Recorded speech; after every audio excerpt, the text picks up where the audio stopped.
হাসিনার পুনর্বাসন আওয়ামী লীগের পুনর্বাসনের প্রতি সারা বাংলাদেশের মানুষ রেড কার্ড দেখিয়ে দিয়েছে 5ই আগস্ট।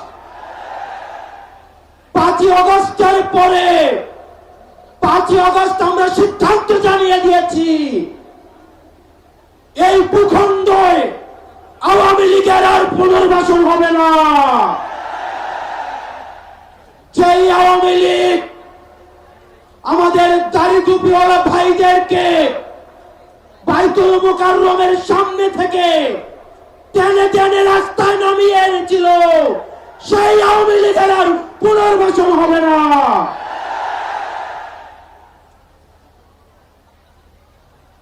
প্রিয় সংগ্রামী সহযোদ্ধা, অত্যন্ত পরিতাপের বিষয়, আজকে 8 মাস পরে এসেও আমাদের দেশের অনেক রাজনৈতিক দল, অনেক রাজনীতিবিদ আমাদেরকে বারবার করে মনে করিয়ে দেয় আওয়ামী লীগ নাকি রাজনৈতিক দল, এবং এই রাজনৈতিক দল নিয়ে সিদ্ধান্ত আসার এখতিয়ার নাকি তাদের নেই।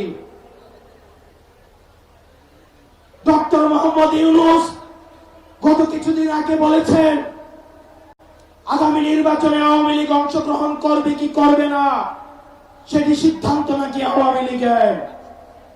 ডক্টর মোহাম্মদ ইউনূস, আপনি ভুলে যাবেন না, আমরা আপনাকে ক্ষমতায় বসিয়েছি। আওয়ামী লীগ নির্বাচন করবে কি করবে না, আওয়ামী লীগ আসবে কি আসবে না, এই সিদ্ধান্ত নিয়েছি আমরা। আওয়ামী লীগ মারা গিয়েছে বাংলাদেশে, আর জানাজা হয়েছে দিল্লিতে।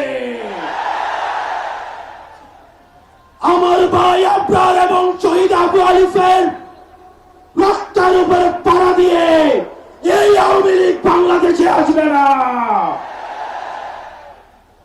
এই সংস্কার আমাদের দেশের সবচেয়ে বড় সংস্কার, আওয়ামী লীগকে নিষিদ্ধ করতে হবে। কোন কিন্তু অথবা নেই, আচ্ছা দেখছি এরকম কিছু নেই, আওয়ামী লীগকে নিষিদ্ধ করতেই হবে। আপনারা ভুলে গেলে চলবে না, আওয়ামী লীগ কোন রাজনৈতিক দল নয়। ৭১ পরবর্তী সময়ে আপনারা দেখেছেন শেখ মুজিব সর্বপ্রথম বাকশাল কায়েম করে গণতন্ত্রকে গলা টিপে হত্যা করেছে। এই বাকশালী দিয়ে ৩০,০০০ জাসদ কর্মীকে হত্যা করে সারা বাংলাদেশে কসাইতন্ত্র কায়েম করেছে। আওয়ামী লীগের লুটপাটের কারণে আপনারা দেখেছেন ৭৪-এর দুর্ভিক্ষে ১৫ লক্ষ মানুষ মারা গিয়েছে। আমরা বারবার করে বলতে চাই, আওয়ামী লীগ কোন রাজনৈতিক দল নয়। আওয়ামী লীগ হচ্ছে একটি সন্ত্রাসী সংগঠন। এই সন্ত্রাসী সংগঠনকে নিষিদ্ধ করার মধ্য দিয়ে আমরা সংস্কার দেখতে চাই। একই সাথে সাপ্লাই যে হত্যাকাণ্ড হয়েছে, আমরা আপনাদের কাছে অনুরোধ জানাবো, এই সাপ্লা হত্যাকাণ্ডে যারা শহীদ হয়েছে, আজকের এই মঞ্চ থেকে এই শহীদের লিস্ট আপনারা জাতির সামনে প্রকাশ করুন।